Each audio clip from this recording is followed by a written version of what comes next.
What makes a good Mario Party board? The answer to this question will definitely vary depending on who you ask. Some people just want a cute theme to go with the board and don't really care too much about the layout. Some people like evil boards that are supposed to mess with the player. Sometimes you just want a very chaotic board where anything can happen. And a lot of these options can mix and match with each other to make someone's ideal board. For me, personally, a good board is one that gives you options to move around, regardless of how good or bad your rolls are, and still let you get value off of it. Throughout Mario Party history, there's been a lot of attempts for boards with a more linear design. Mario's Rainbow Castle, Pagoda Peak, Goomba's Booty Boardwalk, and honestly, I've never been that big on them. Those are the boards where bad rolls mean you're not really interacting with the board and you're not making as many decisions as you do on less linear ones. You're just rolling the dice and hoping for the best. And sure, that is kind of what Mario Party is, but in most boards there's a little bit more nuance other than just that and items. With that all being said, would you guys believe me if I told you that Roll Em Raceway is my favorite board in Jamboree? This was the board we went to on day 1 after our initial Rainbow Galleria game. And if you watched that video, you know we weren't that impressed with Rainbow Galleria. But this one, oh my god, this one impressed the hell out of us. It became a bit of a thing where RD in particular wasn't interested in doing other boards compared to doing this one over and over, which is funny. But it's a linear board. This makes no sense that I will be enjoying it this much. So what sets this one apart from all the others before? Subscribe if you enjoy, and let's talk about Roll Em Raceway. Just like last time, we're gonna analyze the layout and mechanics of the board. Unlike most boards in the game, the start location is set between two separate spots at the top. On the top left, you get a junction which allows you to choose either the top route or the bottom route. And every time someone gets a star or a chomp card is used, the star will switch locations between those two spots. The layout itself is nothing too crazy. Like I said, it's a linear board. You go through an S-bend with a shop at the top junction, choose which way you want to go for the star, go through another S-bend with a boo, and then at the bottom you make another choice, which we'll talk about later. Now, at a glance, this really doesn't seem that different from most other linear boards. In fact, it probably looks worse, since the junctions really don't change all that much in terms of how many spaces you get to move.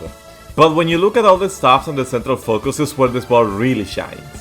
Of course, being a raceway, you're going to be in race cars. Not only does that make for a cute aesthetic, but it also makes movement in the game here. Let's look at the bottom right junction.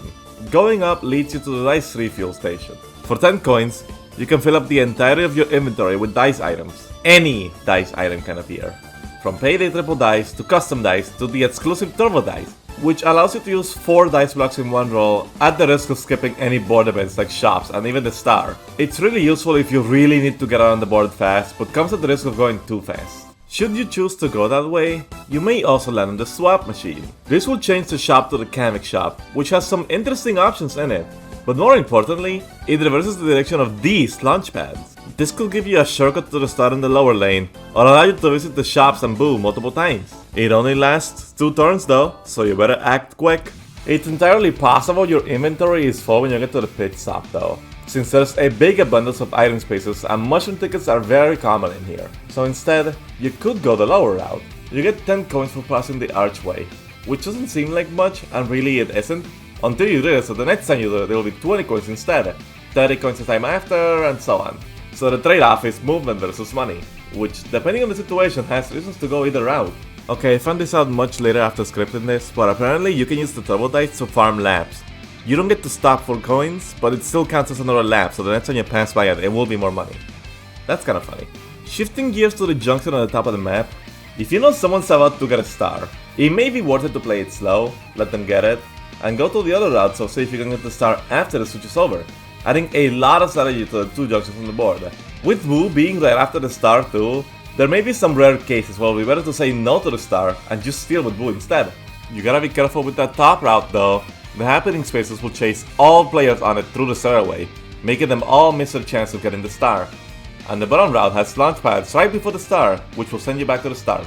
If you happen to get a creepy dice from the pit stop or creepy dice tickets from the Kamek shop, fear not. Most other happening spaces are in bunches of 2 or 3, so you can, for example, make someone skip the item shop, or make yourself see Boo twice before finishing a loop, or even take a risk and go for the chance time at the end, or make someone go to the 2 Bowser spaces. You could even use it on yourself before the junction at the top left, so that way you can have a clearer picture of when to go for the star and which way to go. So as you can see, this board avoids the typical problems that a linear board has. By hyper-focusing it on movement, you remove the factor that makes other linear boards in the series a lot less enjoyable. And it feels like everyone has a chance to get things going at least twice per game, unless something catastrophic happens to them. That being said, this board is definitely not perfect. There's a few nitpicks I have with it. To get started, I wish the swap machine lasted longer than 2 turns. You barely have any time to make plays on it, especially if the player that rolls last gets the one that lands on it, so I would say make it last 3 or 4 turns. Or maybe they could all swap when you run on the swap machine, but every turn only one space goes back to normal, and it slowly goes until every single space has been switched back. This would allow plays to still be possible for longer, but it'll be a lot riskier since there's only so many spaces you can land on. Another problem is that the turbo dice may skip too much at times. I understand why they made it skip events, since it might be a little too overpowered if it didn't, but every corner of the board has something of interest, and you could potentially skip a lot if you get a high roll. The map simply isn't big enough to make the turbo dice reliable, so they usually end up being a last-ditch effort kind of play, and that's it. The problem is that I don't know how I would fix this. Making the board bigger will cause problems all over the board and make a lot of other items less useful, which I don't think is good. And the only other idea I have is to change the turbo dice to not be 1 to 10 each. But I'm not sure what the right amount would need to be, and it feels pretty random and arbitrary. I don't know. I think it's fine that it's situational, I just wish it was a little less situational. But I'm down to listen to any ideas you all have in the comments.